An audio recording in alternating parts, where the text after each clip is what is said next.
Interlock education সেন্টারের পক্ষ থেকে সবাইকে স্বাগতম। আজকে আমরা একই সেন্টেন্সে ব্যবহৃত দুটো ওয়ার্ডের ব্যবহারের পার্থক্য বোঝানোর চেষ্টা করব, যেরকম রিপ্লেস এবং সাবস্টিটিউট। রিপ্লেস বলতে বোঝায় একটির বদলে অন্যটি সরবরাহ করা, অর্থাৎ এক দেশ থেকে আর এক দেশে যখন একটার পরিবর্তে আর একটা সরবরাহ করে, সেটা বিনিময়ের মাধ্যম হিসাবে হোক, ব্যবসার কাজে হোক, তখন সেগুলো রিপ্লেস ব্যবহার করা হয়।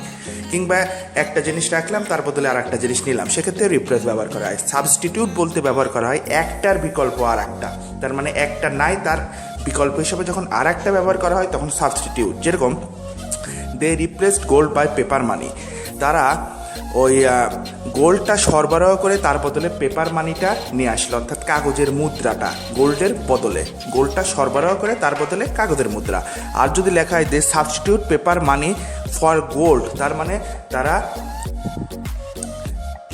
সোনার বিকল্প হিসাবে কাগজের মানিটা অর্থাৎ কাগজের মুদ্রাটা ব্যবহার করলো।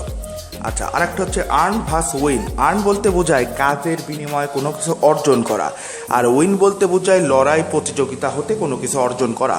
যেরকম he earns his living by hard work.